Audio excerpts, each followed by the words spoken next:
Good evening, everyone. Can you all hear me? Am I audible to all of you? Awesome, awesome. Good evening, Sai. Ayan. Ayan has right away shared a tutorial with all of us, which says that I found this helpful while installing Django in Ubuntu. Refer if needed. Yes, and this is a really good article. All of you can try to follow this if you are working on Ubuntu. Hi, Shreya. Sai. Sai has written hello so many times. How are you all doing? Did you people spend some time on what we tried in the last class? Did you try to implement anything on your own? Good evening, Siddharth. Pratik, hello. Okay, we see 5 people are reacting with yes. That's great. Okay. So let's just announce in your Scalar chat group once. It seems like we have less attendance today. Just let me quickly announce. Ananya says I was unable to install Django on Mac. So basically, did you follow the instructions that were mentioned in the pre-lecture content? You first of all have to install pip, that is the Python package manager, and then you can simply say pip install Django once you have Python installed. Pratik, what was the issue you were facing?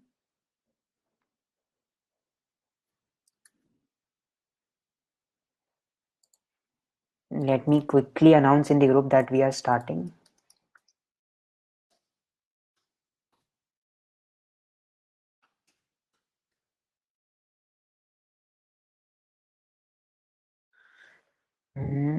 Okay, just give me one moment. I'll announce it in the groups so that those who missed the announcement can join. Previous announcement, basically. Okay, Pratik is saying nothing happened after PIP installed Django in CMD. Good evening, Shreya. Okay, you can use the pip list command to see whether Django is installed or not. You will be seeing a list of all the packages that have been installed. So Dutta is saying, sir, can we make a WhatsApp group? So basically, try to use your Scalar chat group because that is so much powerful. You have all of your people there, and I think it's safe. Even it's even more like you. I should not go into any kind of thing against WhatsApp, but Scalar chat is quite awesome. It uses an open source framework, that is the matter most, right? It's quite secure.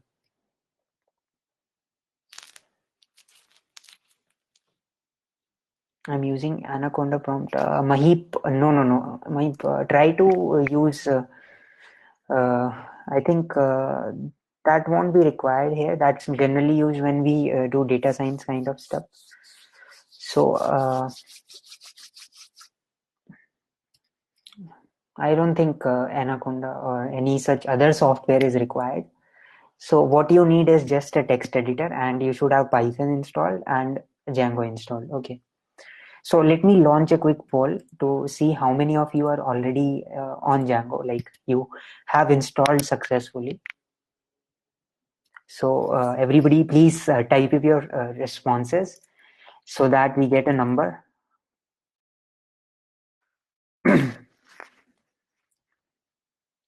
Okay, more than 60% of you have installed Django. That's great.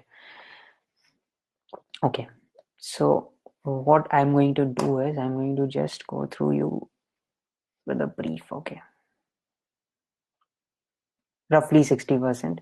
So to the remaining people that who are left out, make sure you do this before the next session, because Naman, that's okay. That's what exactly we'll be learning. So if you see, let me just share my screen.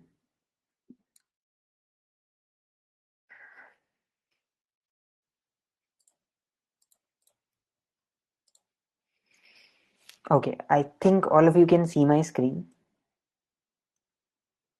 That's 8 part as a tutorial. Siddharth, don't get it. So now, can you all see my screen? Okay, I think yes. Awesome, awesome. So let me tell you where we are today and like what is our goal. So see, we have learned a brief recap. We have learned about shell commands. So we have learned all these things, shell commands, and then we learned basic Git, and then we learned Python, and then we learned HTML. Okay, and slightly CSS. Okay, so now we are going to use everything that all that we have learned till now. Okay, so basically that's a good question, Shambit. I'll just answer it in a moment. First, let me give you a brief overview of what we are going to do today. So today, see, we'll be learning what Django is. Okay, and then we'll see how to create a project in Django, how to create an application in Django, and how to set up views and URLs. If that sounds very strange to you right now, that's okay. So if you're starting web development for the first time, if you haven't done any single web development stuff before, then this is the perfect time for you. Okay, so basically, if how many of you are just starting with web development, you have not done anything before this, you haven't learned any framework before this? Okay, Shresh says yes. Okay, Bokneni says Rahul also. Awesome, awesome. So, some of you tried React a little. Okay, awesome. Naman, Kazi, Ananya. So this will be very simple to learn. So we'll see why we are learning Django. It's very simple to learn. And do you know which companies use Django? So this is what we are learning today. So first, let's try to answer why Django. So do you know which companies use Django? So if I tell you Instagram is the application that you use a lot, right? So I think most of you use this app. I don't use it nowadays, so I have deactivated my account.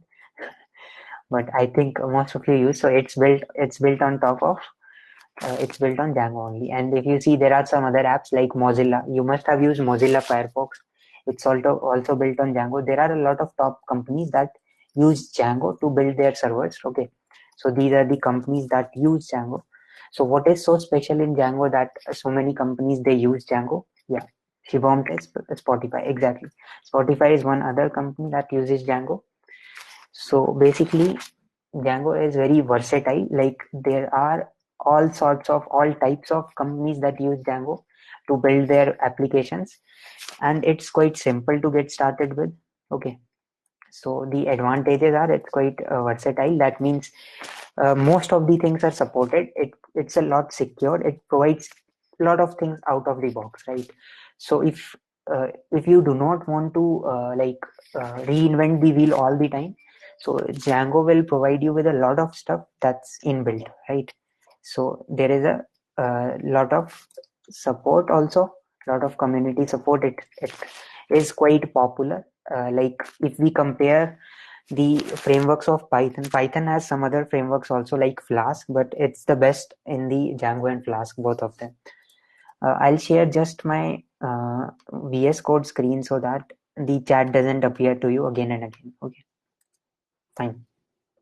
And basically, it's versatile, it's secure, and there is a lot of stuff that's provided out of the box, like authentication, authorization. If you do not understand these terms as we build our application, you will be able to understand each and every single term what that means.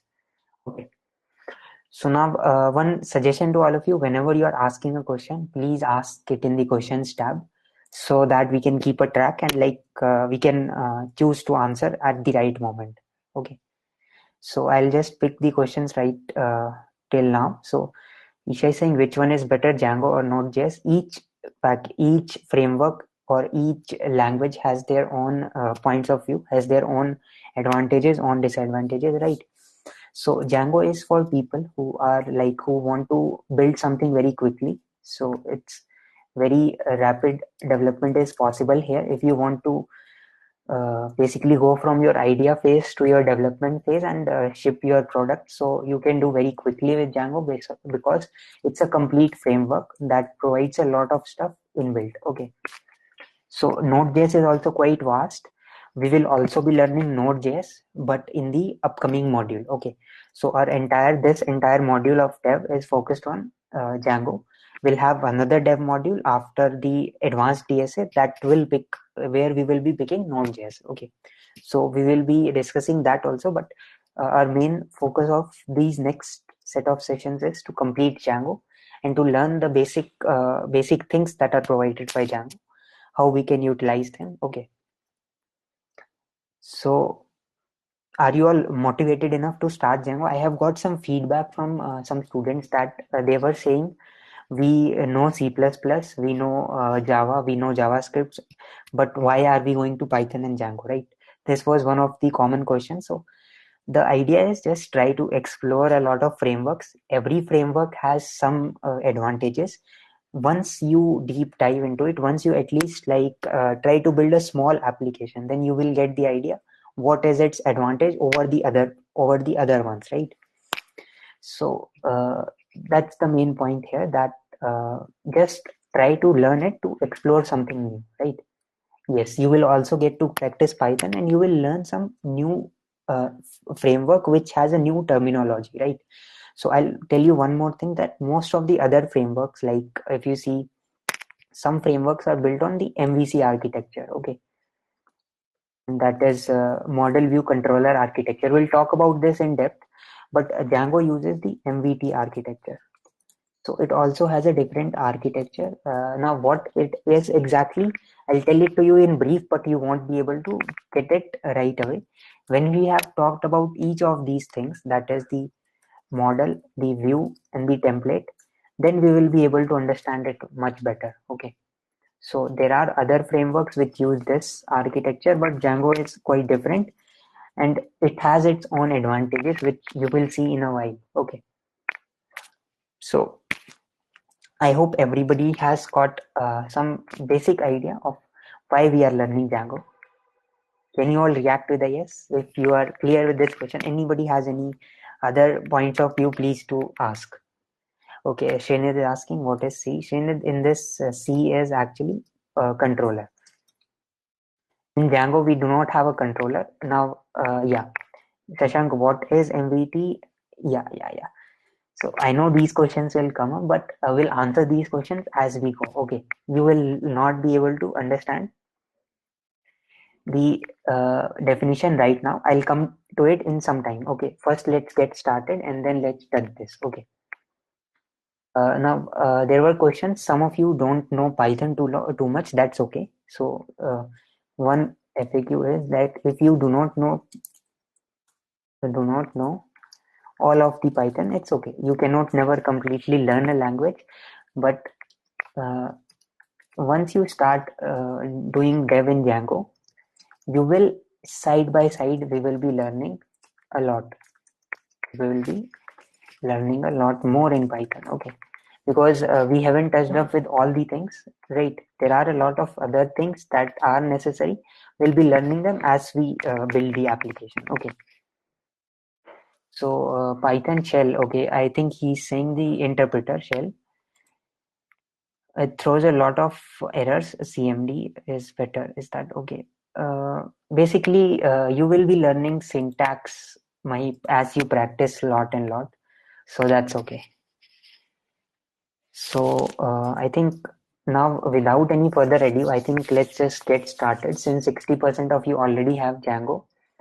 And one more thing I would like to tell, that you will be having regular assignments from now on. So what we will be learning today, you will have an assignment for that, which will be auto-evaluated like your DSA assignments.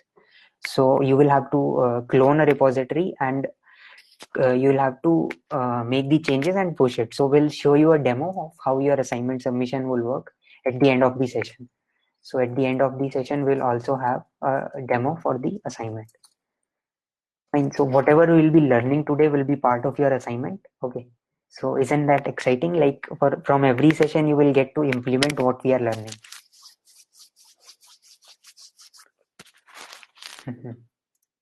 So this assignment won't be taking long. It would take roughly 1 hour max if you understand whatever we discussed today properly. Okay, Pratik, I'll just mention the brief steps, but I need not go into it because it's something that is to be done on your side. So briefly, you just have to see that you are having a Python manager. So like PIP is one of them. So I have this PIP installed. So you can go through the instructions given in the pre-lecture content. Right, Pratik. And then after you have this, you can simply say PIP install Django. It will install the Django for you. So now we can simply say Django admin version. It will tell you that you have this version of Django installed, right? So I think we are good to go. Pratik, just write after the class also. If you have any issues, you can let me know. Okay. So if I give you a brief overview over the next set of sessions, what you will be learning in the next few sessions. Okay. So next few sessions, briefly if I tell you, starting from today's session, we'll explore each of the things that Django has. We'll explore views, we'll explore templates, we'll explore models and what databases are, how do we store our data. Okay. Shreyas, it's in your pre-lecture content, right? VS Code is enough. Exactly. So please try the command Ananya that's given in your pre-lecture content. Okay. And then we'll be learning about the basic uh, forms and authentication. Okay. How do we build forms and how do we authenticate the users?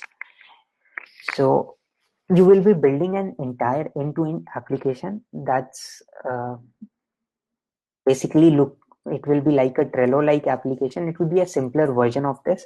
So this is our end goal, to build a Trello like application which is a note or a to-do type app.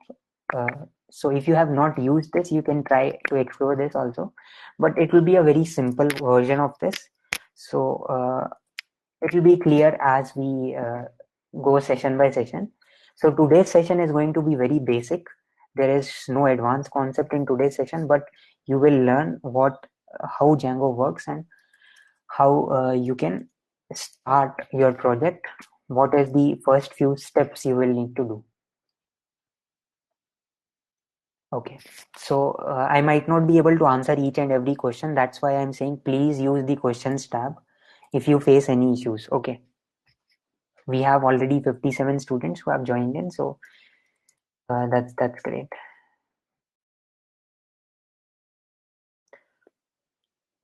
Fine. So now I think we are good to go. Okay, so let's now start. Okay. I would recommend you that you do not straight away start typing whatever we will be doing. You can maybe note down on a piece of paper, and then when you will be doing the assignment, you can try these things on yourself. Okay. Does that work for all of you? Like, focus on what I'm saying right now, because otherwise you might not be able to understand completely. Okay. And if anybody faces any issues in any installation, you can ask in the group, and you can also DM me on Skiller Chat. So that's absolutely fine. Okay. So now let's see how we can create our first project. So I'm inside this Scalar Edge Dev Django 1 directory. So what I'm going to do currently is I'm going to create a new project. So I'll also side by side list down what we are doing. So we are going to create a new project. So we'll have to create a project in which the starting code or the boilerplate code will be provided by the Django. Okay. Because every time we are building some application, building some big project, we will not be copy pasting each and every file. Django will provide us some set of files that would help us get started. Okay. So let's do this command Django admin. Okay. And then we can say start project. And let us just say that we are going to start our first project. Okay. So once I hit this command, now what you will observe is a folder has been created here. That is the first project. Okay. So I'll list the command here. Django admin start project, and then we can say first project. Okay. So you see that a first project directory has been created for you, and inside this you see inside this another first project directory has been created, right? So basically what happens is inside your first project, if you go, you will see again the first project directory and one manage.py file. So now let us understand this file structure very briefly. What files Django provides us? You might not be able to understand what is the functionality of each file just right now, but as we go along it will be very much clear. Okay, so let's see that there are some files here inside first project. First let me close it. So there are only one file and one directory that you can see. Now does anybody know what does this manage.py do? So as you can see, it also has a comment in the first line that it is a command line utility for administrative tasks, right? So it allows us to basically run our server or to do some other set of admin tasks. Okay, so first main focus should be to get our project up and running, right? So for that what we can say is this manage.py basically is allowing us to interact with Django. Okay, nothing else.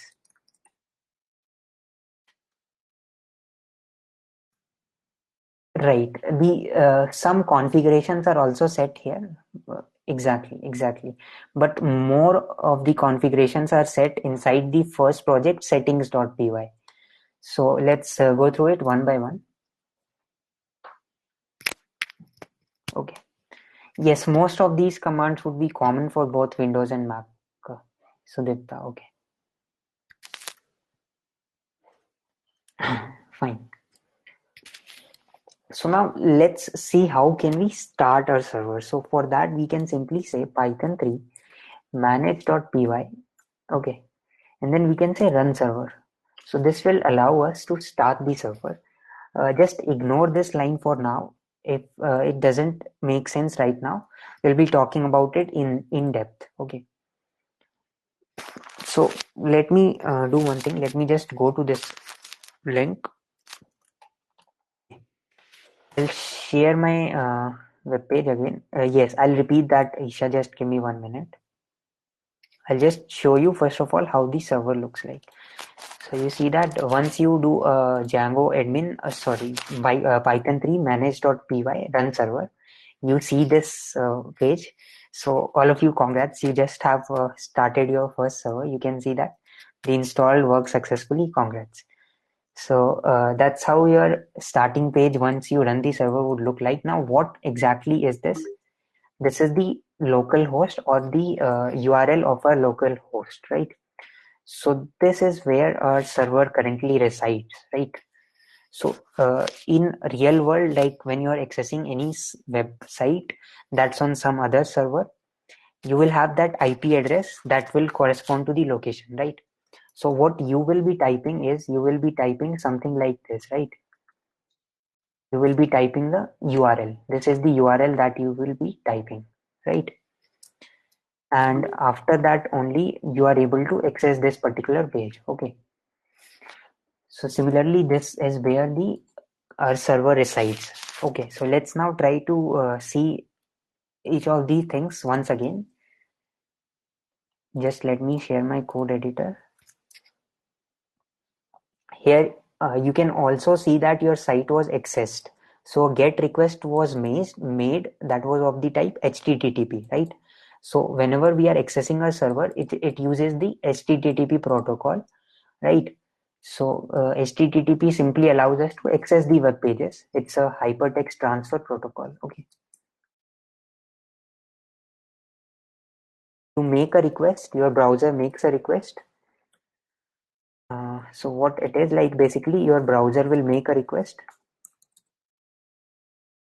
and server will simply respond back with the response. Okay. So that's how the things work. So let me just repeat the path. So how can we start our server, run our server? We can simply say Python 3 manage.py run server. Now this Python 3 might be Python in your Windows or Linux that you are using. So I'm using Mac, so I have to type Python 3 specifically. Okay. So now what manage.py does is it allows us to interact with Django. It allows us to do stuff like start the server. Okay. Make the migrations. So these are some admin tasks that it allows us to do.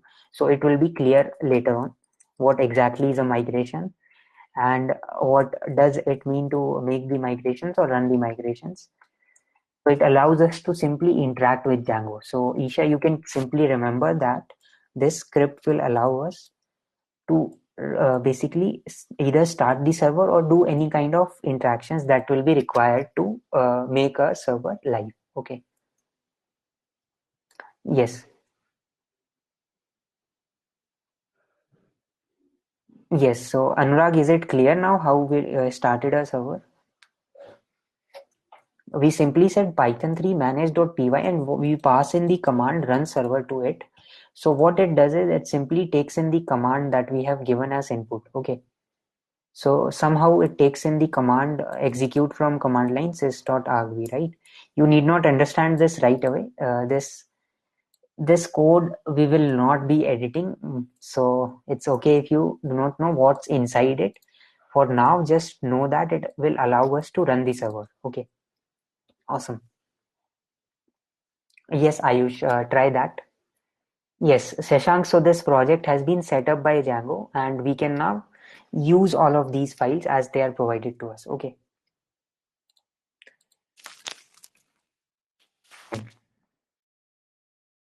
So just give me one moment. Pratik is asking, what does a IP address indicate? It indicates the location where your server is. Okay. Anirudh, to get these files, we simply started a server by saying Django admin start project first project. This will allow us to create a first project, right, Anirudh? So Pratik, IP address simply is a location where your server is. It's like you have your house. That house has some kind of address, right? That's where the people can reach out to you. They can come and meet you. Okay. Pratik, I'm asking about the syntax. Pratik, yes, Isha, the whole file structure might not make sense to you. I'll just go through what is required at this moment. Okay, let's focus on building our first small app. And as we go along, we'll be clear with all the files that are there, right? Some of the files will never touch. So it's no point learning something that will not be of any use right now. Okay. Siddharth has a good question. Should we do it live? So Siddharth, I would say that if you can, then it's fine. But first of all, just try to understand what we are doing. Just try to understand the commands we are writing. Okay, and later on, when you will be working on your today's assignment, you can do it at that time. Okay. Uh, Pratik, are you using a Windows? Have you installed Django, Pratik? Were you able to install Django? Okay. So maybe just one search about it, or anybody who is using Windows might be able to help. Since I'm using the Unix-based OS, I'm not sure if the command there is same. Okay, so that says it worked for me. So maybe your path is not set correctly. So we'll look at it after that, Pratik. Just let me know on Scalar Chat. I'll try to help. Just try to listen to what we are discussing. Okay, fine. So now without any further questions, all of you, those who are following, you can try to create a project and try to run the server. Let's go through some other files that are there over here and then let's build something. something very simple. Okay. Yes, Tridev. So I'll just take a little water and just give me one moment.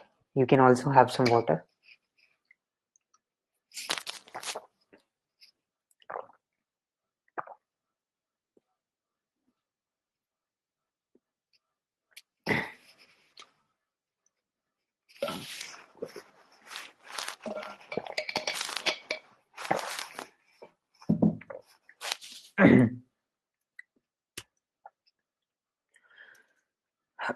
Okay, so now we all are having our first server running, up and running. Fine. So now see, there are some other files that are like, if you go inside the first project, you can see one file that's settings.py. Okay. So it is simply used for any kinds of configuration that is there, right? It has some variables set, some secret keys set, some apps that are installed in your project. You can see that there is an authentication app that's already installed, sessions app already installed, messages app already installed. So these are the things that Django is already providing to you. And what kind of data type is this installed apps? If you all know Python, what is this installed apps? What is the type of installed apps?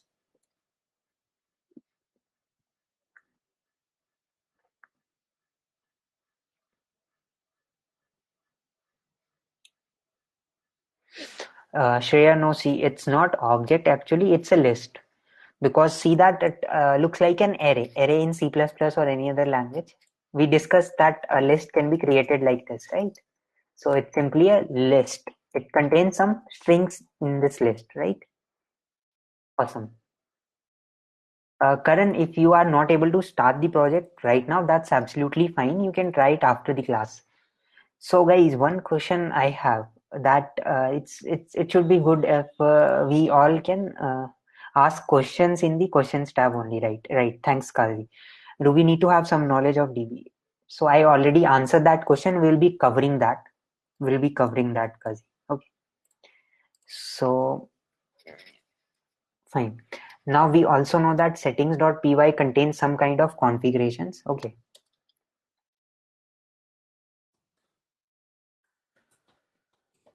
It contains some configuration and some variables that are required for your application. Like here you have the installed apps variable. You are defining the applications. You are defining some other things like middleware, templates. Okay, WSGI, that's not required. You're defining what database you are using. So currently we are using SQLite 3. Okay. So we'll be covering about what DB is in upcoming session. And there are a lot of other things, your time zone and your static URL. So that's absolutely not required right now. So just know that this contains some configurations. And now as you can see, there are some other files, WSGI. Okay. So this file is not required. Okay. This is simply a web server gateway interface. If you do not know what it is, it's not required. Okay. It simply allows us to deploy our application to the production. So still I would write it down. So if we have this file, wsty.py, it allows us to deploy our application. It's not required for you to understand it right now. So when we will be doing the deployment, that time we'll be making it clear. So web server gateway interface, right? These terms, I think some of these terms are not exactly required, but anyways, just for the sake of mentioning, I'm mentioning this right now. In Windows, do we have to write these commands in git bash, Sudipta? Uh, yes. So basically, you will have to use some terminal to start your project, to run your project, right? Without terminal, it's not possible. That's why we learned shell commands in our first session, okay? Yes, Siddharth, server up and running, kudos. Great work. So now there are other files like we have this file that is ASGI. It's again some kind of file that we will not need to go into it. So let's skip this for now. Okay. And then we have this urls.py. So this is the file that we will be working with mostly today. So this file allows us to map our URLs to views. Okay. So this is the main file that we will be working with today. So it allows us to map our URLs or the locations that we go in the browser to the views. So now it will be clear in a moment. It's simply a URL mapper. Now what that is, how it works. So that's what our today's agenda is. Okay.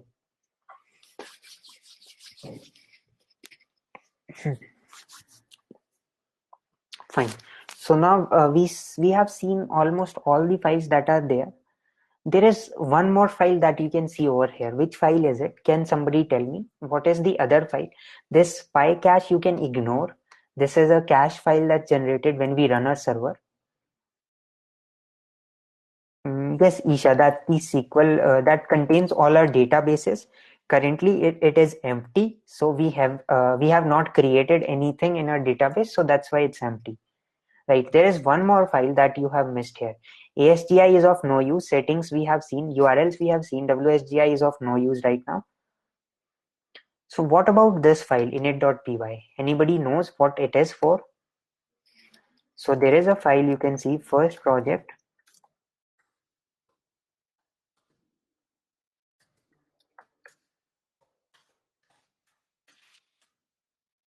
Yes, Ananya, exactly. It tells that the file folder Roshan, right?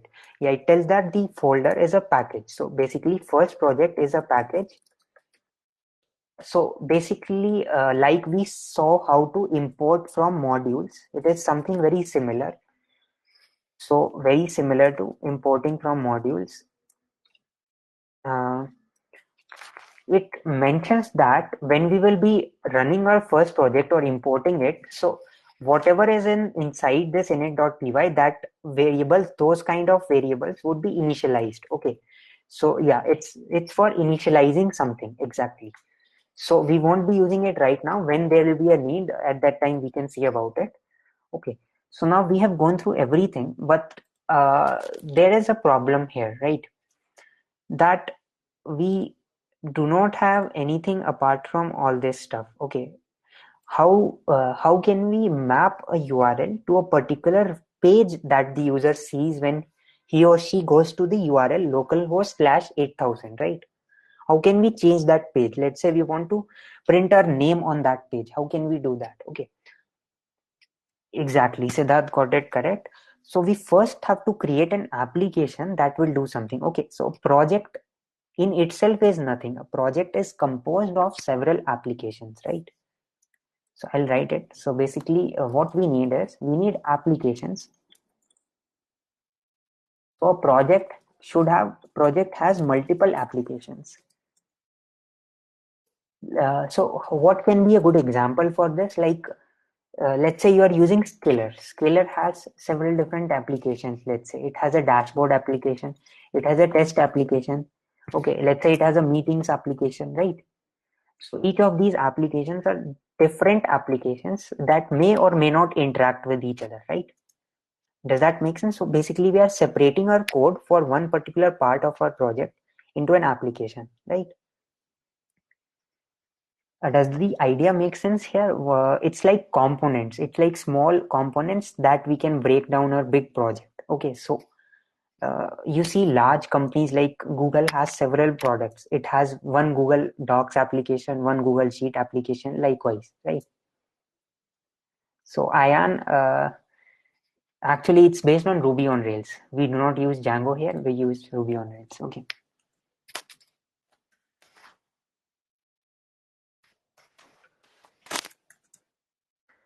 Fine. So now let's try to do something. Let's try to create a first application. Okay. So why do we need multiple applications? Let us say that you people have these meeting platform used for your TA sessions also, for your classes also, for your, let's say, mentor sessions also, right? So you're using the same application at different purposes, right? Yes. So these apps can be plugged in wherever they are required, right? So wherever you want to use it, you can use it directly, right? So apps allow us for reusability of same things, right?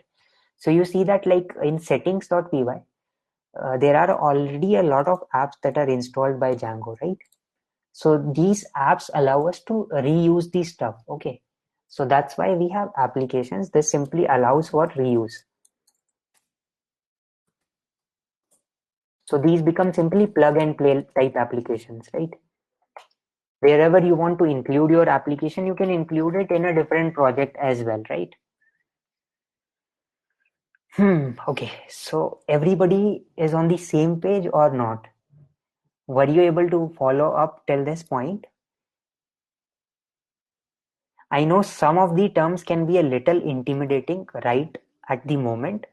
So I would try to make sure that we do things hands-on. We do not go into too much of theory, right? And we also try to build something. Okay.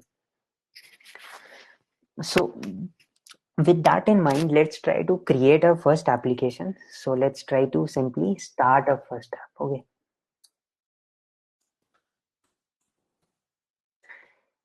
And is this a good idea that I'm not able to run server? So Dipta, so if you are facing any issues, just try to do it afterwards. If there is any issues, we all you can type in your group. Anybody will be able to help you. Okay, and same for Anurag. Okay. So first, let's focus now to create a first app. We can say Django admin. Okay. No. So you by creating a first app, we have to say Python 3 manage.py start app, and then we have to give the name of the app. Okay.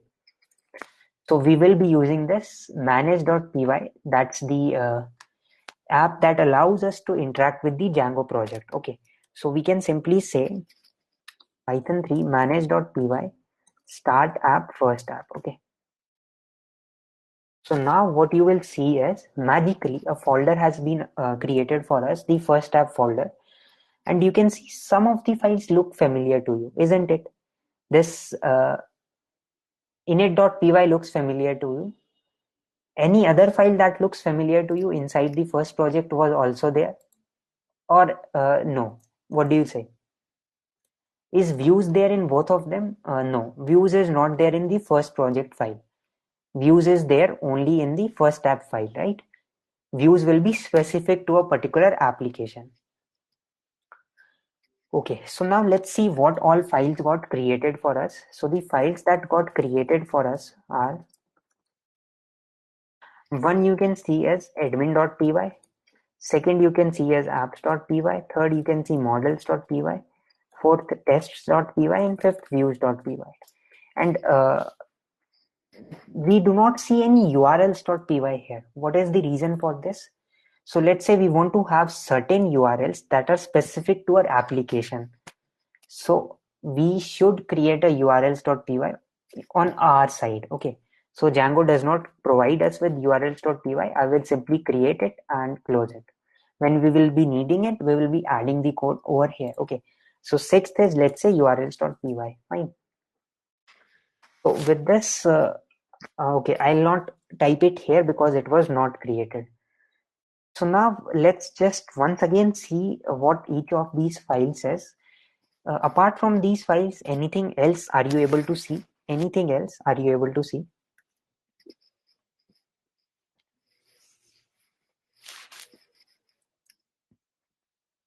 Exactly, Roshan. Yes, init is there, Isha. That should be there. That simply allows us to initialize the first app itself. So there is a migrations folder that simply allows or that simply stores the DB specific information that we'll be seeing in upcoming sessions. Okay. Init.py simply lets Python know that this is a package. Yes, Ayan, I'll repeat it. Okay, Pratik, I'll take your question, but give me some time. Okay. So now the apps.py simply places the app specific configurations. Models.py simply has the database related data models related information, which we will be covering. Okay. It simply allows to create some sort of Python objects that can map to the database. Okay.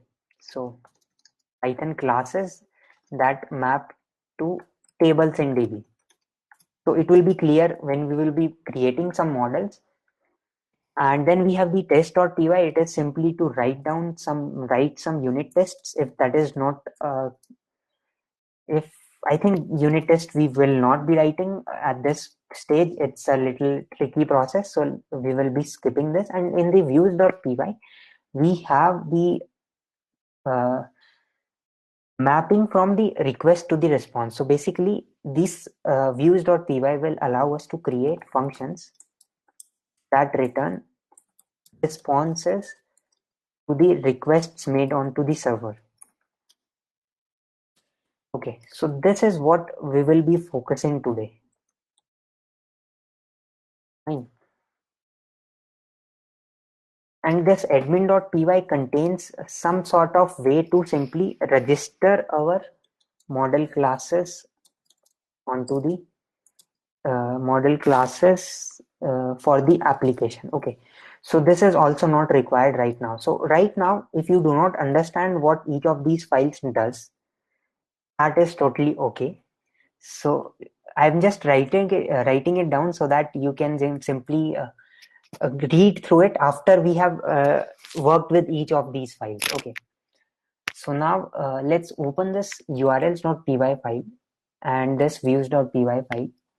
Okay, let's open admin.py. See, it says register your model. So if that's not clear, let's close it. It's not needed. Apps.py allows us to simply create some configuration. So here you can see that your name of your first app is first app, right?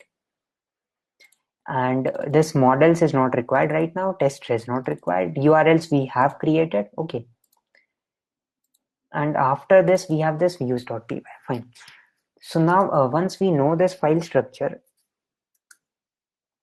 at least the very basics, right? Let's try to do one thing. Let us try to see how can we map the request to a server to a particular view. Okay. So what I'm going to do is I'm going to go to this file, that is views.py. I'm going to create a method, that's index method, that simply takes a request, and now what it does, it simply returns HTTP response, and it simply says let's respond with hello world. Okay, and this should be return, not returns, right? That's the syntax of Python. And now we need to import this HTTP response. Okay, so let me just see in which. Okay, it's from Django.http. We can say import HTTP response. Okay, so let's now try to run this and then see what happens. Yes, Isha, I'll explain what a view is. So first I have written the code. Now let's just analyze what it is doing. Okay.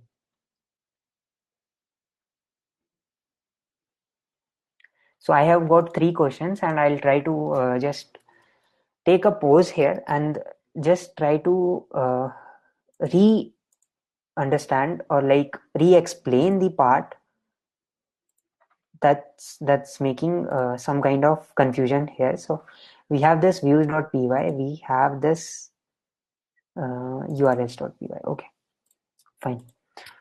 So I'll just start my server here and then let's see what is happening and then understand how it's happening. Okay, so I can simply say python 3 manage.py run server. Fine. Now let me just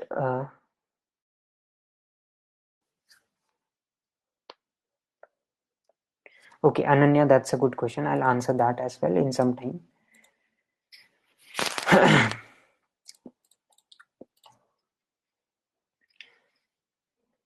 Fine. So if you see this page, this server is running for us. And like you see that there is a path given to us that's saying that if we hit admin in the URL, it will go to admin site URL. So let's just try it. Let's just try to go to admin. You see that we get the Django admin login page, right? So similarly, we want to create a path that simply takes nothing, the main URL, and we want to go to first app, first app's views dot index. Okay, So now what we will be doing is we will be importing this from first app. We will be importing the views. Okay. Now if we try to go to our site, let's give a comma here as well. So cannot import name http response from django.http. Okay. Let's just see from first app import views in views from, okay, sorry, I misspelled it. It should be response. Fine. So now we see that our server is running, and if I hit this page, now it simply prints me hello world, right? So how does this magic happen, right? So based on the amounts of code that we have changed, anybody has any guess what changes have been made? Okay, I'll just reshare my screen. So sorry for that. Okay.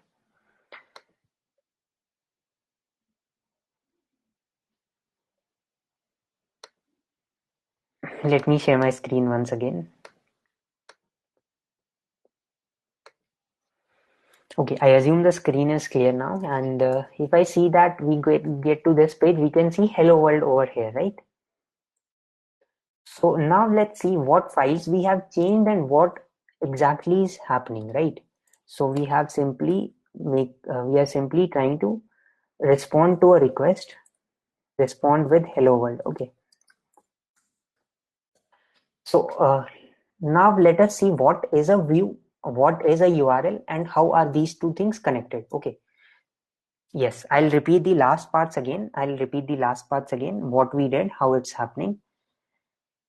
So first, let me just see through the questions. After running server, we need not run the same command again, Naman, because it will refresh the things automatically. Okay. And why do we have two different sets of views, URLs and other files? Because Ananya will have these set of files for each app separately. Okay. And for the project, we do not have a views.py. We just have a URL that is the main project URLs. Then we'll have app URLs. Okay, it will be clear in a moment. So I am the entire file structure is not necessary. What we will be working on, let's see one by one and analyze it then. Okay. And what is a view? Okay, Isha, I'll answer that now. What is a view? Okay. And I'll repeat the same things that we have done till now. Fine. So simply saying, what all we did till now is we created some sort of mapping that our index page, that is this URL, this simply maps to localhost or 127.0.0.1.8,000. This is the IP address, this is the port number. Okay, you can consider it like it's the location of your house, or it's the location of your colony, and then this is the location of your house. So that's how people can contact you. So that's where the URL will be, your server will be present. Okay. So now what this path method does, this Django provides, it simply matches this URL. It simply matches any character after this. Okay. And it tells us that for this particular location, we need to go to this method, index method of views. Okay. So if I write it for the, I'll write it maybe in our notes. Okay. So this is the first project slash urls.py. So this simply tells us that for localhost slash 8000 slash this path, go to the index method of views to fetch the response. Okay. So when you will be hitting this localhost 8000 in your browser, what will happen is a request will be sent, and this request will be sent to your index method of this views that we have imported from the first tab. Okay. So what we did, we simply said that from the first tab, here if you see inside the first project urls.py, from the first tab import the views. Okay. So what it will do is, it will go to the first tab, it will go to the views, it will import this index, it will import this entire views file, and it has an index method, so that we can simply say views.index. Okay. So now it will take in your response, your request, sorry, your request comes here. And now what simply is the job of this view is, so the job of view is respond to the request. So we are using HTTP protocol. So we will simply return a HTTP response that simply says hello world. So if I pass in here HTML, let's say I pass in h1/h1, then what do you think would happen? Will we get a HTML in the output? So if I just refresh, can you all react with a yes if we will get an HTML?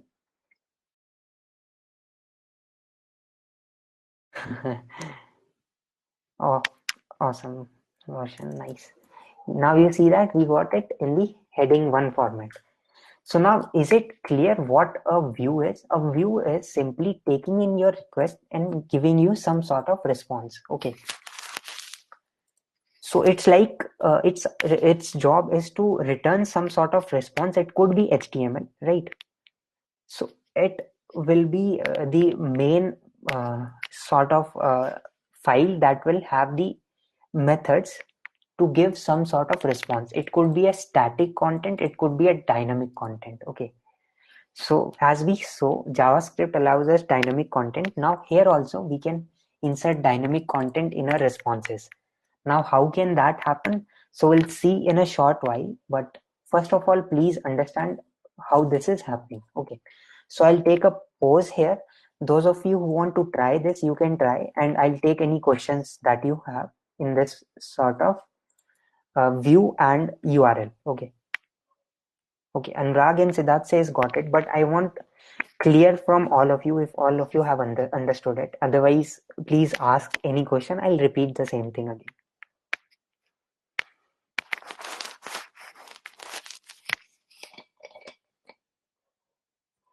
Okay, I'll answer that question. That's an interesting question.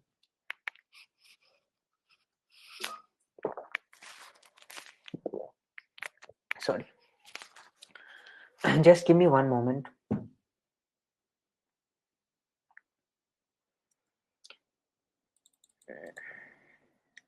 I'm feeling a little like eyes are blinking. Just I'll take a 2 minutes break, everyone, and then we'll resume. So till then, you people can try to ask your questions. I'll resume in 2 minutes.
Okay, so let's resume now, and I'll go through the questions one by one.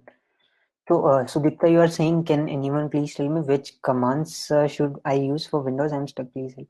So basically, see, the commands are the same. I think Django admin might not be working for you if you do not have the path set clear properly. So basically, if you are facing issues in the creating the project, right, or in the Python 3 manage.py, you are facing the issue in the running the server.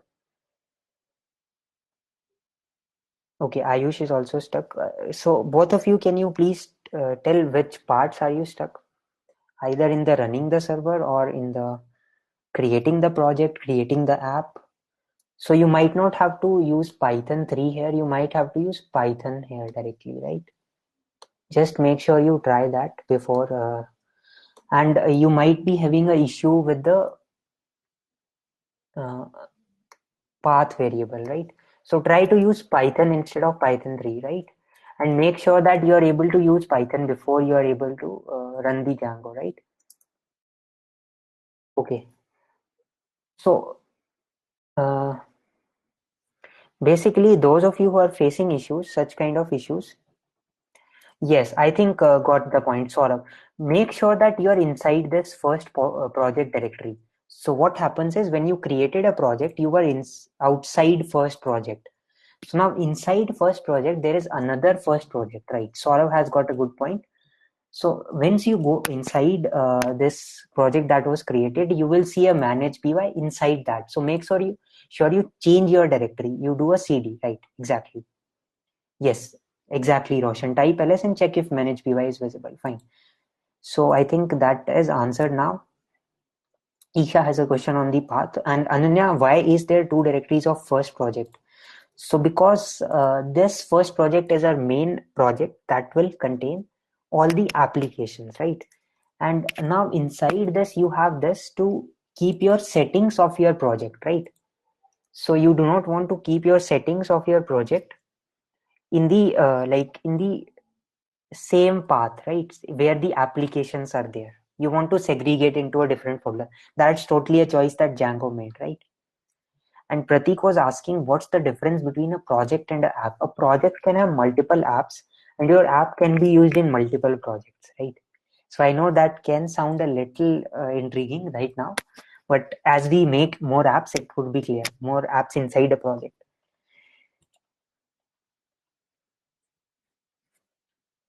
So, did you all try Ayush, Anurag, Sudipta by doing a ls and then running? Now, can you please explain after creating views and URLs? Right, Shrest, I'll explain it in a moment. And first, let me take what does this signify?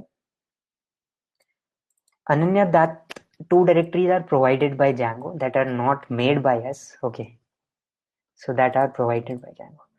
So I'll answer the Isha's question. What does this signify in the path? So you have a URL patterns variable here where you simply keep on adding your URL. So for example, let's say you want to go to slash, let's say slash about page. Now currently it will say us that there is no such page as the about page. But what if I write path about and say views.index? Now what will happen is this page will also take me to the hello world page, right? And this index page will also take me to the hello world. So what this text does is it matches with whatever is after this. So whatever is the keyword, this keyword is matched to get the exact matching path. So it will fetch the exact matching view, right? The method in the view. Now that particular method will get called. So let's say I want to create another method. Let's say that def about me, and it gets a request, and now it simply returns a HTTP response. That is, let's say, and let's say this time I want multiple lines, so I can use this multiple lines for with the three quotes, three double quotes indeed, and let's say h1 about me slash h1, and maybe let's say that I'm going to use a paragraph tag. I can simply say, hello, I am Sahil. I graduated from IIT Jammu in 2020, right? Now, if you just see, this output should come to you when you go to the slash about page, right? It might take a little while. Okay, the issue is you have not updated your result. So your result should be from views dot about me, right? You want to fetch the exact same method where your request should go. Your request should not go inside index, right? Now you see that you are able to get the desired page, right? And if you go to slash, you will get the hello world. So now you successfully have set up two different pages in your application. So does that make some clarity? Now you can set up different pages in your application, right? Exactly. For entering the URL, entering the content. So there will be other ways for the content. I did not get your question, Ayan, exactly. Stressed, is this part clear now? Like what it is the url.py, what is the views.py? Is this making some more sense now? Right?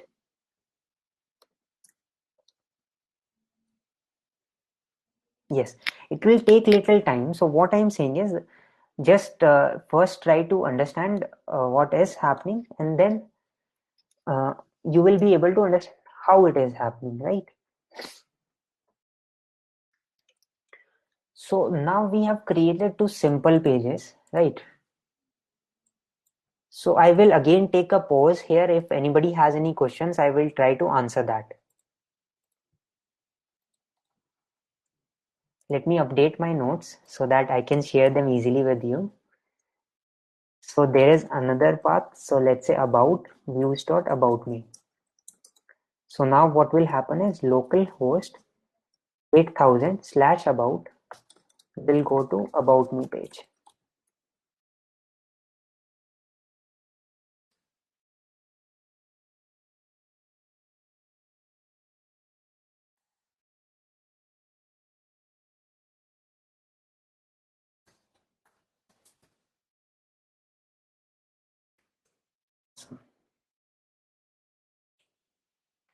Fine. Okay, Pratik, the content will not always be written inside this. We will be using templates soon enough. From the next session, we will be discussing templates. There we can simply create a template, and instead of returning a HTTP response, we can return the response from a template, right? So basically, we can create some sort of templates. Now we will be discussing that later in the next session. Okay. So if that makes sense till this point, now let me ask. Okay, Jagya Vinesh, yes, in the urls.py, we have simply added the paths, and we are simply saying that for this path, go to this method of views. For this path, go to this method of views, right? Okay. Now I'll launch a very few short quizzes for all of you. So just to check if you are following along. Okay. So choose the Python script that handles the request and sends an HTTP response in return.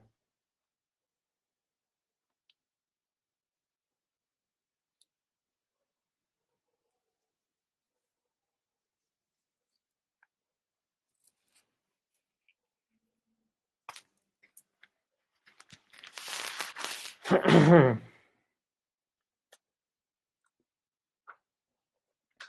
on, everyone, we have 32 people. I know all of you can answer this.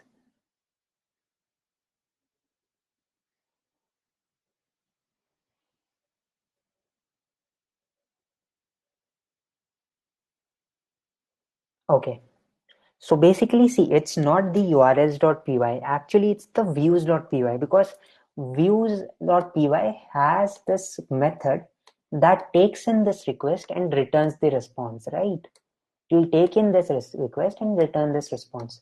So URLs is just going to the right view. Okay.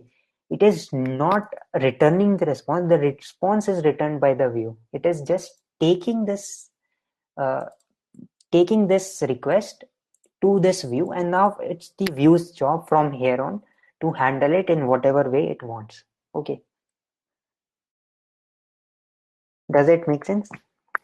Why we are saying views.py is the answer? Okay, so let's launch one more quiz.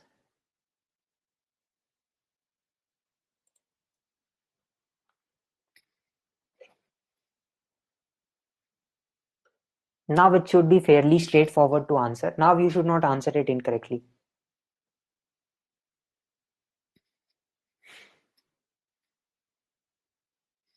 So it seems you are confused in the two notations.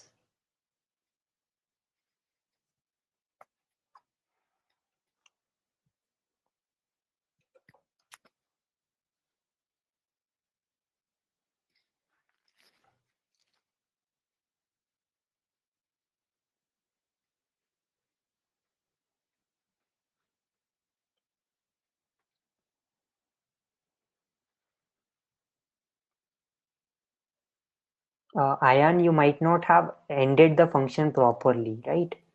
Make sure that your indentation is correct. You have a return and then you get back to the back indentation, right? You get to the same level of indentation. Okay.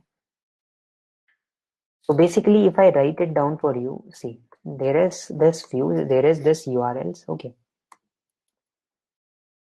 So this urls.py simply redirects a request to the correct view. Now the view simply takes the request, generates the response, generates and returns the response. Okay. So that's how it happens, right? So your request goes to the URLs module or goes to the URL pattern. It will simply find out where it needs to redirect it to.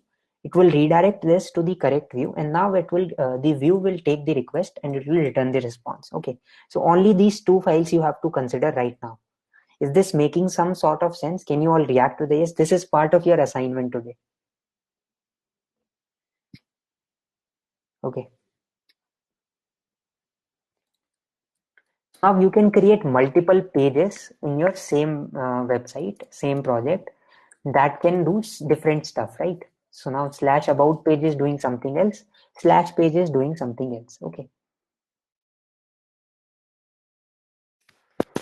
fine. So basically,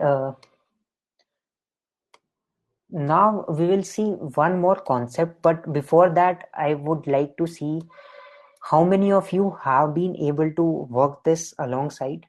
Are you able to run this server and these pages? Can you react with yes? Those who could not, please react with a no. Okay, we see that most of you are not able to. Fine, fine. So I'll just launch one poll.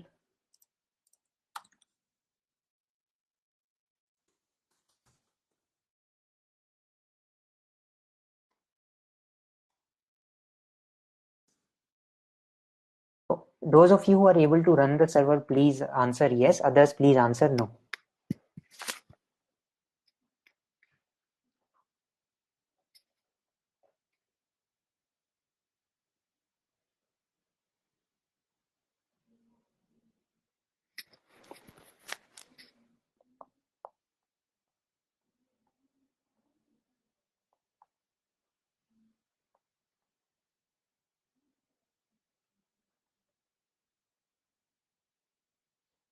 Okay, those of you are not doing simultaneously, that's also fine. Yes, Jagya Vignesh, let me show you the urls.py. No, you can use the same terminal, but yeah, then same terminal will not be available. You will have to switch to a different terminal, right. But then you don't have to write any commands, Naman. You just have to write the code in that case, right? And save the code. Okay. So that's how the urls.py looks like. Jagya Vignesh. Okay.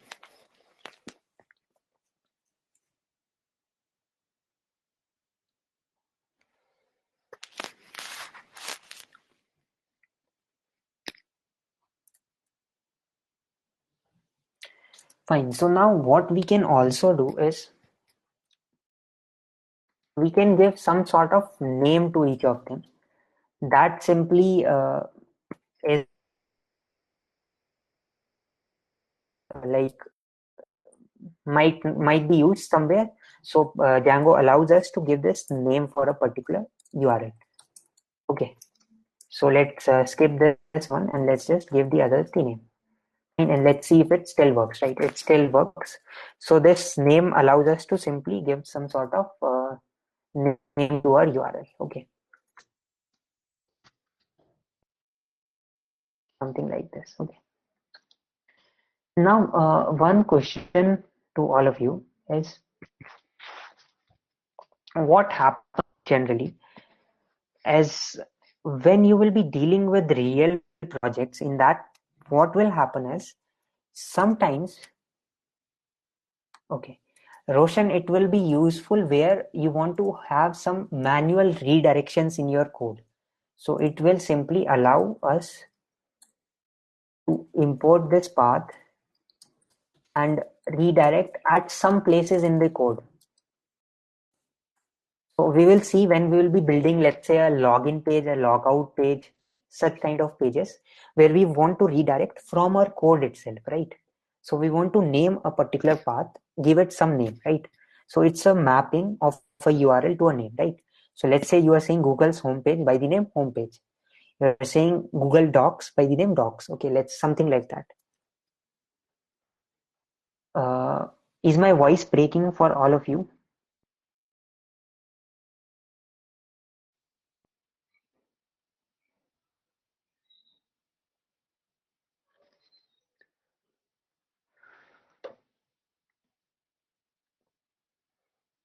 Just give me one moment.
Hello everybody, can you all hear me?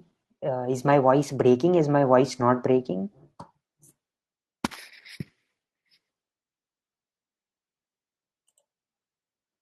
Okay, it seems like all of you can hear me. It's clear. If you face any issues, let me know. Okay. So I'll share my screen and get back. So now we have seen how we can name this path. Now one important thing I'm going to tell you. At places, what we would like to do is we would like to, let's say, in social media sites, let's say you might have seen. So the above thing that we saw is simply static routing. So the above one that we saw is static routing. What we will be looking at now is dynamic routing. Okay. I'll stop my video in case that is making any issues. Okay, fine. So what we looked at till now is static routing. Let's now look at dynamic routing.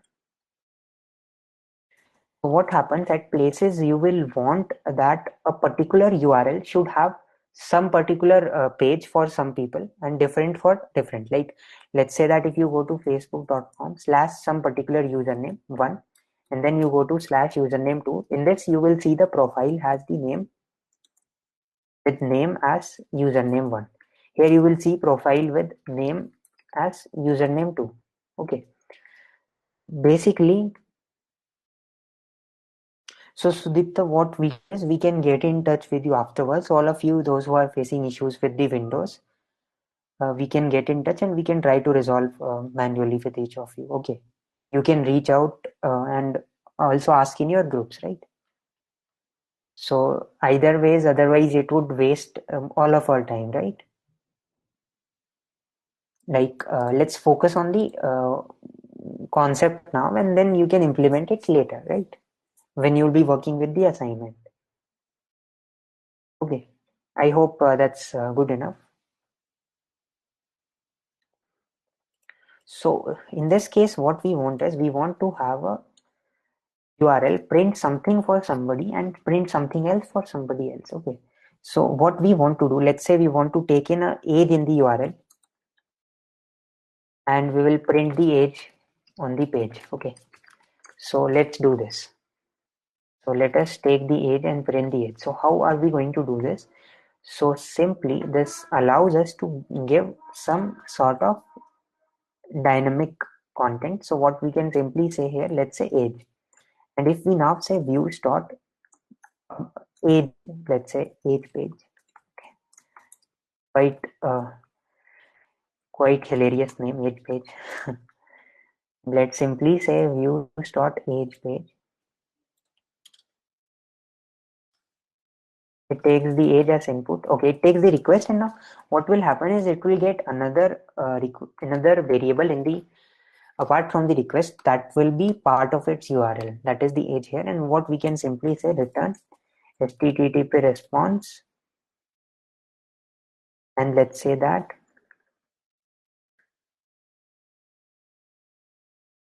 let's say h1, and let's give some styling. Let's say style is equal to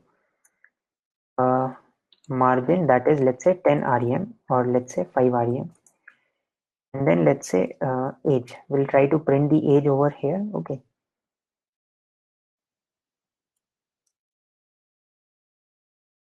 so we can print this age by using okay, by using this variable, I suppose.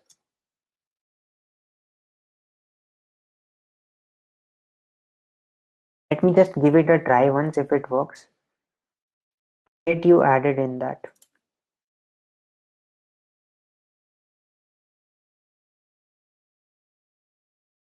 Okay, you are able to see some of this sort, but you are not able to see the age. So what we can do is let's just try to keep age here and then do slash h1. There seems to be some error here. You see age only, you do not see the value. Okay.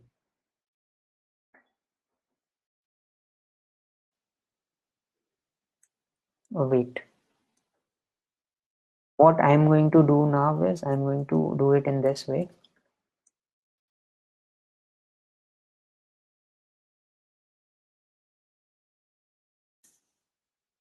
Let's now try to see what happens.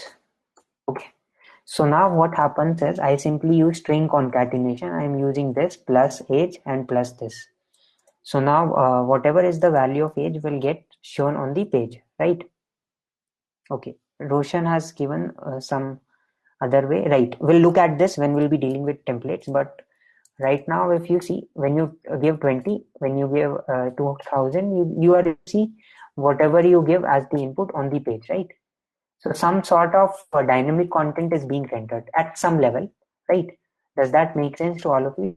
So we simply have to do this inside the end brackets to pass it as an argument. So whatever is now matched over here will get passed as an argument to the function, right?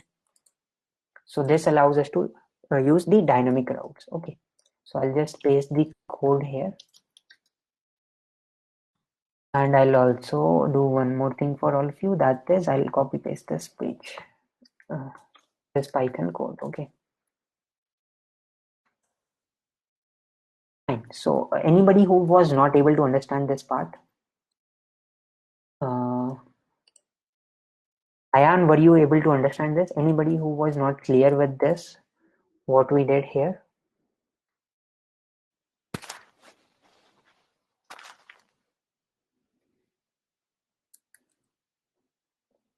Yes, Ananya, what is your question in the views.py page? It's simply getting a variable in the function arguments, and that we are simply using it when we are returning the response. Okay, to set the dynamic routing, what we did, we simply have to pass this inside the angular brackets. So whatever is in the URL will get matched over here and will be passed. So let me simply remove this name. This name has no significance right now. Still, it would work. Okay. Yes, exactly. Ion, we can remove it. It doesn't have much significance. Okay. I hope all of you have understood this. So we have learned some very basic things today, right? So how do we create our first view? How do we create our first URL? And basically, how do we create the project and start the things, right? So I'll just wait for any questions before proceeding.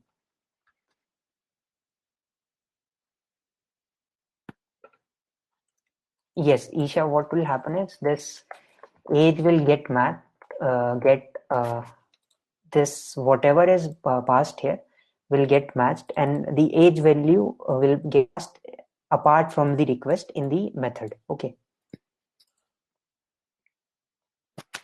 So now I'll give you a few quizzes, one, and then I'll ask you a simple question. So here is one simple quiz for you. So to map this view, which path we will be making?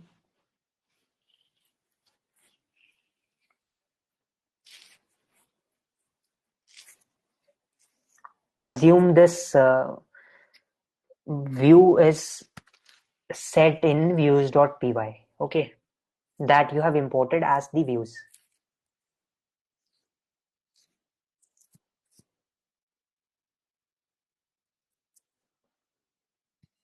So only 18 people have answered. What about the rest half?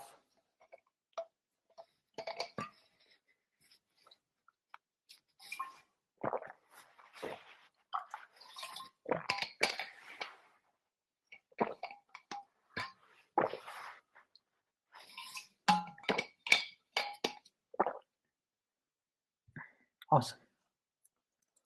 So now that all of you are clear with this part, we'll see one more thing. So here we have some of the URLs that are related to our application, right? So what we want to do is we want to move all of them to our application so that it will be specific to the application only, right? If somebody wants to include this in some other project, they can do it easily, right? So we can simply remove this from here. I'll just comment this, copy and comment.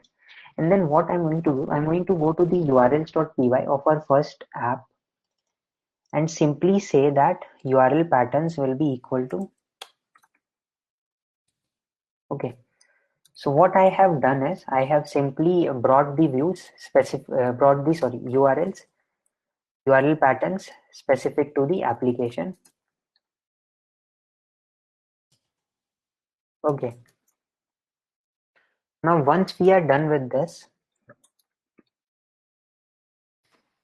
then how do we include them in our original project's URLs? So we can simply say is, we can say from Django dot URLs import include. So this you can just refer the documentation, right? So Jagya Vignesh, I'll and Isha, I'll answer your questions just in some time. So you can also see in your documentation. So always try to go through this documentation. It is linked in your extra reference material or the pre-lecture content. So you can see that's how you can import the include variable, right? So make it a habit to read documentation, right? That way you will be able to understand things much better. From Django.urls import include. Okay. So we can say from Django.urls import include, and after that we simply have to say include the app.urls. Fine. We can simply say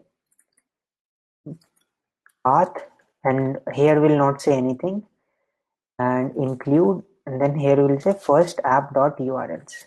Fine. So that's how we can link our first app's URLs to this path. So now what will happen? Anything that I type here, let me also say first tab here. Now anything that I'll type after localhost and first will be passed in the first app URL patterns, right? It will be matched over here. So it should be clear once I try to.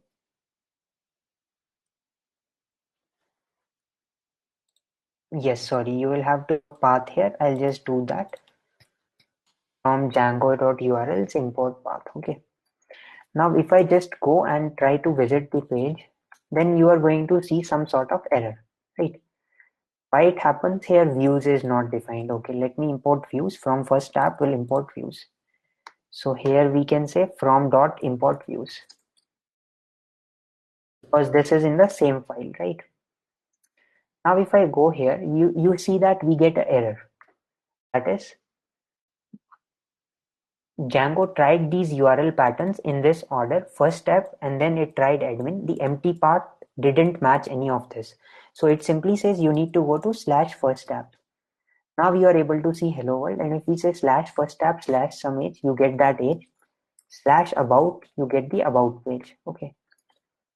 So what we simply have done is, we have simply said that first match this path and then whatever is remaining, get it inside the first tab URLs. So what it will does is, so I'll just write it for you and then we'll take the questions. So in statement, segregating the URLs of app. What simply this does is, it simply allows to, simply will match first app in the URL. So like localhost 8000 slash first app, and then send the remaining keyword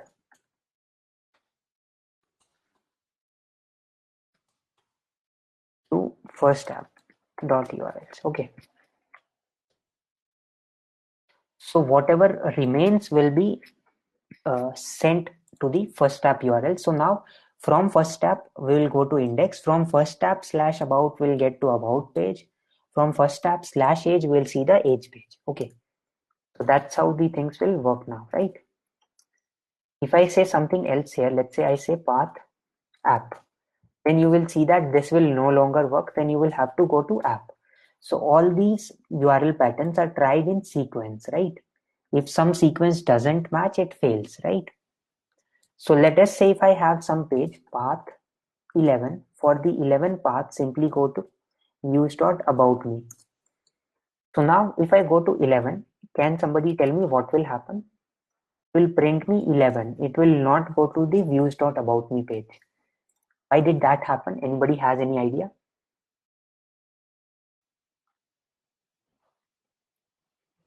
Okay, I'll take each and every question.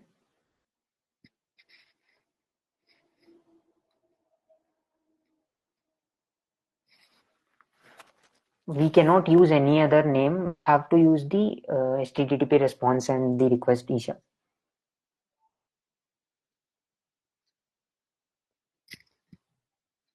And why we did that, I'll simply answer that again. Exactly. It simply checks the paths in sequence. So if I take this above, then what will happen is from 11 we will get to the about me page, right? And from any other number we'll get to the views, the age page, right? So make sure that you type in your patterns as you want them to be matched. So a pattern that has a higher priority should be above, right? So this won't be matched because this has a lower priority, right? Now you will be getting 11 only. Okay. Okay.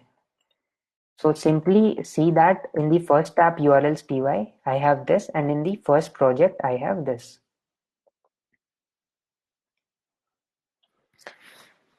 I simply did include first tab.urls, and now, okay, and now you were asking why did we do this? So we did this just to segregate our URLs for the app in a separate file, right? Now you can use this first tab and its URLs separately in some other project also. There also we just have to do this include statement. So it allows for modular, allows for segregating the different apps completely, right? Allows simply decouple the logic for the URLs for the apps, right? Does that make sense, everybody? I answered that question. First method we used was not best practice. Yes, exactly, Siddharth, right? And localhost slash won't work. Yes, even localhost slash won't work because now we have to go to the app. So if we remove this, then it would work. If we remove this, then it would work.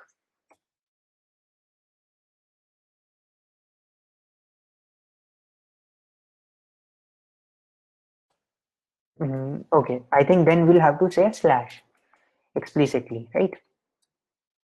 Wait, I think we have made some changes over here. We are mapping nothing to the index page. Here we are mapping nothing, and let's just see it and learn. Yeah, so now you see that localhost 8000 maps to this, and then here this empty path will match to this page. And if we go to slash about, it will work perfectly, right? And slash 11 will work perfectly. Okay, right. So I will write down some specific notes that all the paths are checked in the sequence.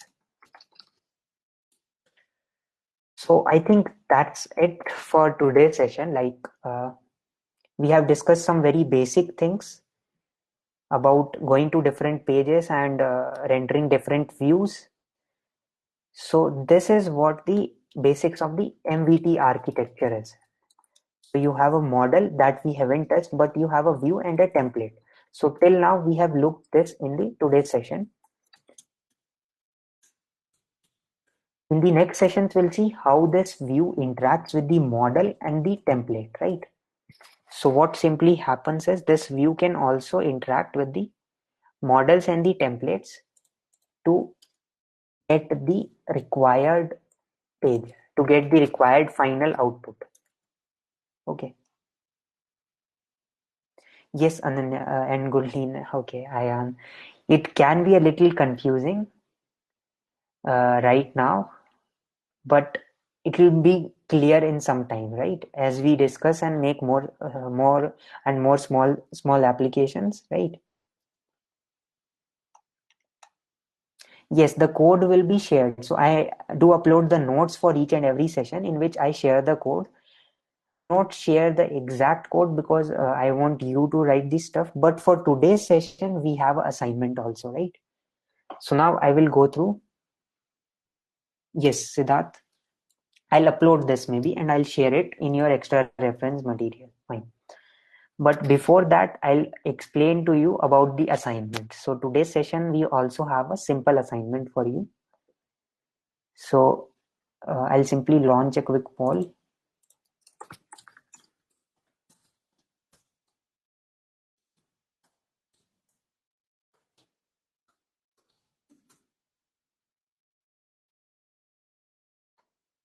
So let's see how many of you are excited about the first assignment.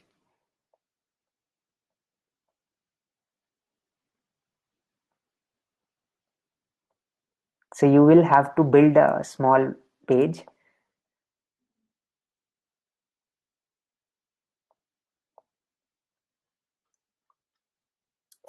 So let me just type it for you.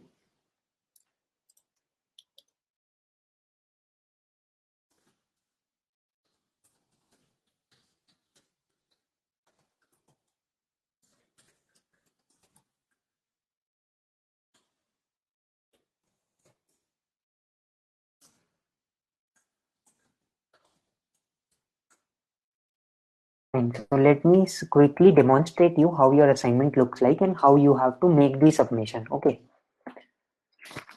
So right after the class, you will be able to see it in your assignment section. Let me maybe share it to you. Just give me one moment. Okay. And one thing that it will be contributing towards your PSP, at least this assignment, because it's very basic. What we have discussed is part of it, and it will also be like there is no particular deadline, but try to finish it before the next session so that you get the maximum out of it, right? So let me maybe share my screen and show you how your assignment looks like.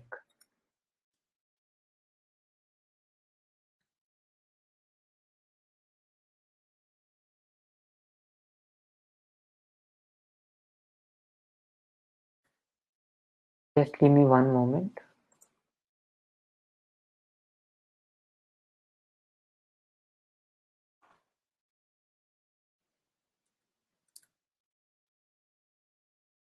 Anybody has any questions before that, please do ask your questions. Uh, you will be able to implement the assignment properly. Okay, commands are not working in Windows. So for that, maybe I'll try to share some reference. Okay, I'll try to explore on a Windows machine and see what issues you are facing. And you can also maybe screenshots of the issues you are facing in, let's say, in either direct message to me or scalar chat or in the group, and I'll add you to the group if you are not added, right? You can use the get bash, right. So let me share my screen and show you how the assignment looks like, since I think there are no questions that we have apart from this. So that's how your first assignment would look like. So it's simply to make you familiar with Django. You will be simply implementing what we have discussed today. So we have already created the first project, first app, and to run this server, this is the command. So the task is like this. When you will be hitting this in your browser, you should get this as your response. When you go to /home, you should get this response, welcome to home page. When you go to /scalar, you should get welcome to scalar page. Now in the part 2, you have to take the name as the dynamic uh, and you should print the welcome and the name of the user, right? And then you should have a about page where you will be simply returning a heading of about me, and inside that you will be having a paragraph. In that you can mention something about yourself, right? So note that all the above responses are case sensitive, so make sure you verify them as they are mentioned above, otherwise test cases might fail. And in the paragraph tag you are free to write anything. So that's how the submission would look like. So like here you can see that in my latest submission 0 out of 6, so no test case was fast. So you will be able to see a screenshot showing whether some like what test case is being run and how your page looks like. You will be able to see a screenshot, also a video, and let me show you how you can do this. So have you all been able to understand what the assignment is?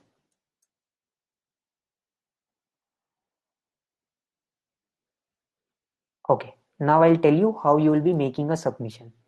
So first of all, you will be oh sorry, my password would be visible over here.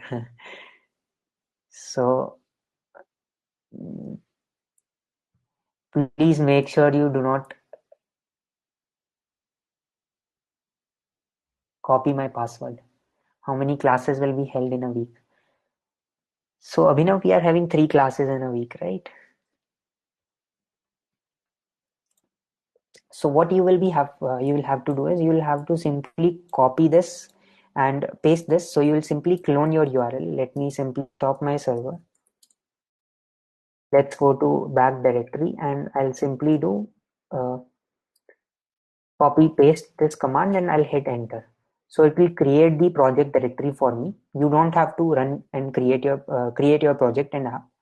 Now if you will see, you will be able to see that you get a first Django problem base directory created. You can go inside this. So we can simply say cd first project for the first Django problem base. Now you can start your server, right?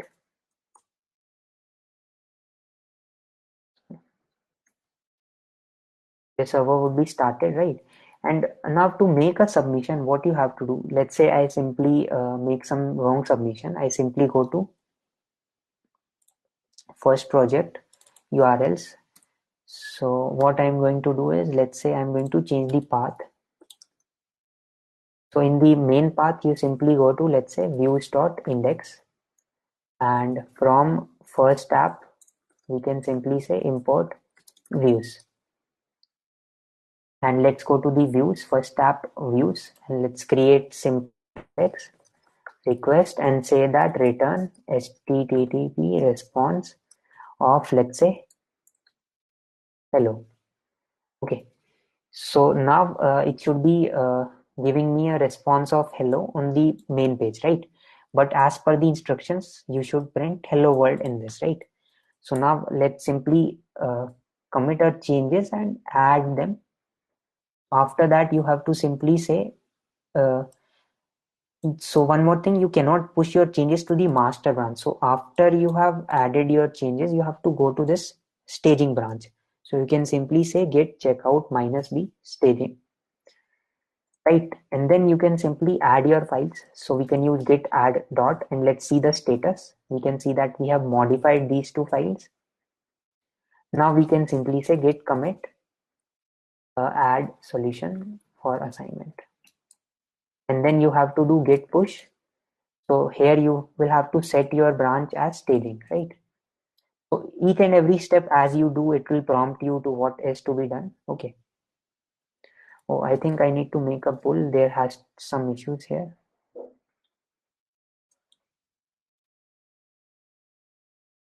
Just give me 1 minute. You don't have to do these last steps.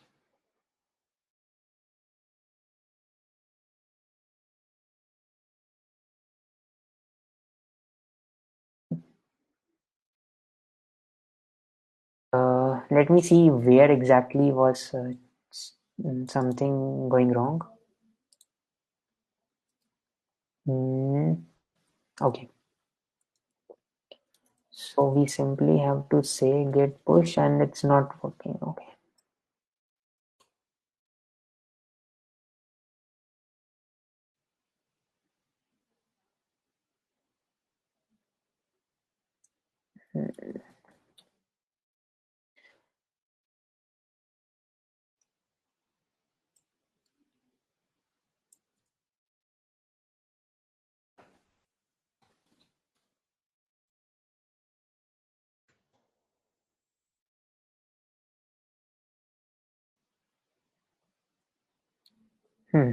So strange.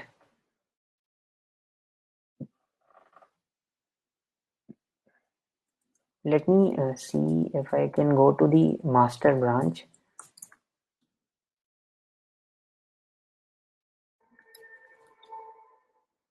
And if I go to the staging branch,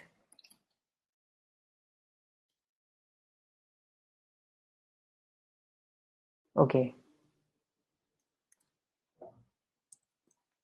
just give me 1 moment. I'll just fix this. Give me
Yes, so I have simply fixed this issue. Just let me show it to you.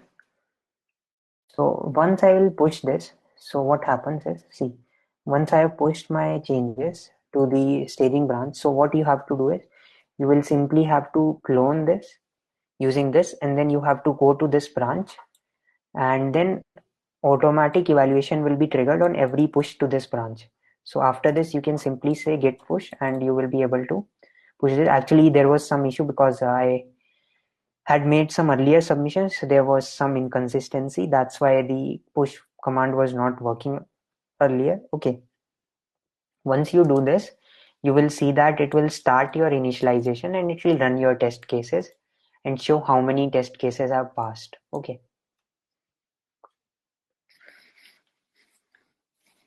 So I will share another video on this tomorrow if you are not able to follow up with this. So you see that this is done. Now it will start running the test cases. This may take some time. Okay, few minutes.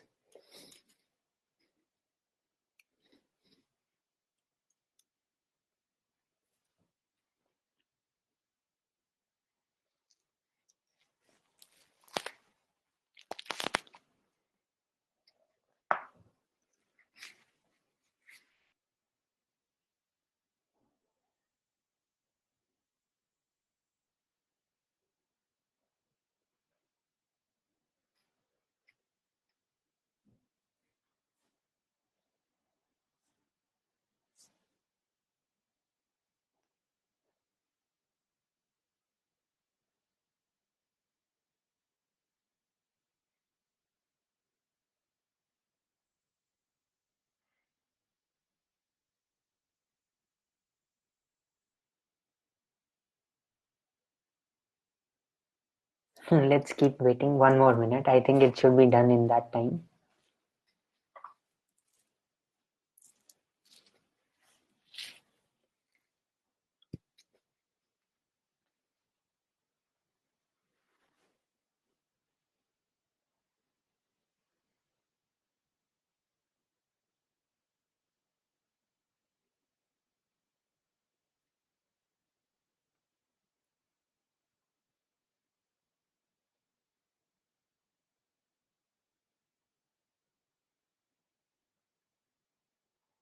Interesting.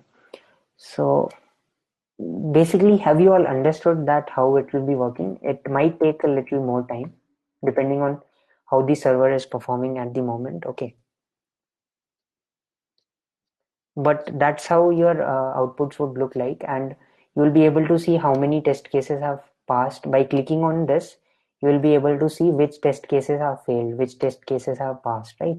You can see that here, this test case failed on this.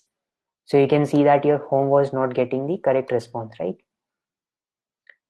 So just try this assignment. It's an interesting small assignment, just whatever we have discussed today, right? Yes, exactly, Siddharth. You just have to do that much. Uh, and I think that should be okay.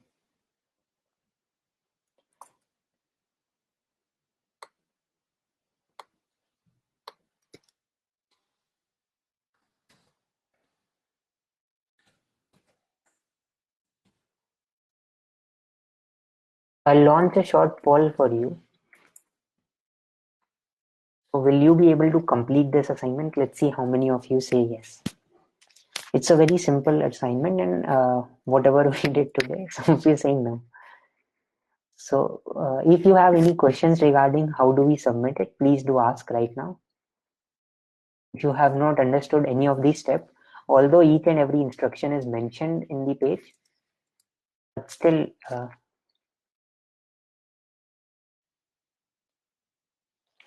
yes, I'll try that. See, Ananya, I think sometimes the issue is not there at both the ends maybe. Okay, screen is blinking. So screen blinking is, I think, mostly because I'm sharing and I'm switching the tabs. Uh, Voice should not be based. Okay, okay. Still, I'll try my best to make sure that this doesn't happen. Okay, make sure this doesn't happen. The screen should be visible fine, right? Mhm. Okay, okay. I'll try to make sure this doesn't happen. Yes, you push step by step. No, no, no. You can push all the steps of movement in a single commit. You can first make all the changes once it's working for you, and then you can push it in one go. Okay, Ayan. Yes, I'll add a video to this Kazi by tomorrow afternoon. I'll try to create a video on how to make the submission by tomorrow afternoon and share it to you. Share it to the reference material in the reference material. Okay. So that's it from my side for today's session. I'll upload the notes and I'll upload the video for the submission, and I hope all of you would be able to complete this simple assignment. Okay. So that's it from my side. Anybody has any questions? I'm happy to answer.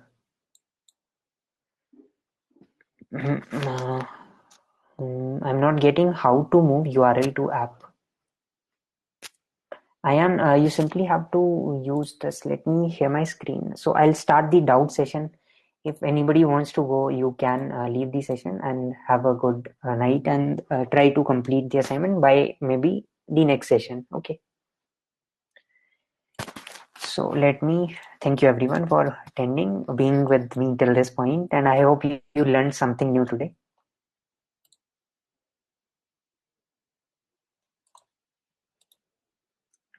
So how to move URL to the app? So basically, what we did was we simply copied all these URLs that were there over here in the project's URLs, and we moved them to the URLs of the sorry, we copied we copied all of them and we moved them to the URLs of the app, right? We copied all three of them, we moved all three of them inside the first app, and then we are simply saying that in the empty path go to the first match nothing, and then whatever remains take this inside the first app URLs. So we are simply importing this include from Django URLs, right? And then we can simply say include of this, right? So now it will go inside here and match the path and go to the correct view. Okay. And you are importing the views from dot because you have to take the views from first tab, right? Have to take these views from the first tab. So you'll say from dot import views, right? I hope that makes sense.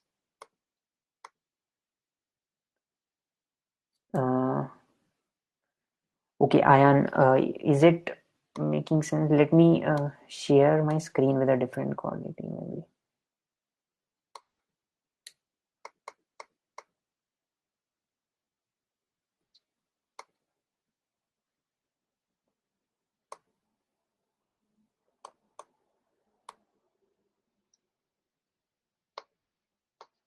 See, like here we have included the apps URLs and we copied all of them and moved them to the apps url.py. And now we also have to import this view, right? View and the path. Make sure you are using these import statements, right?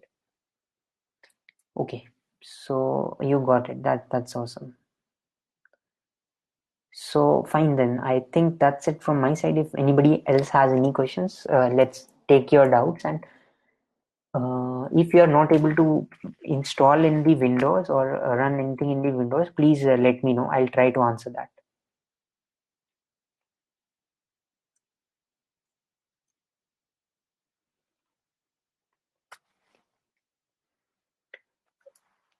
Hmm.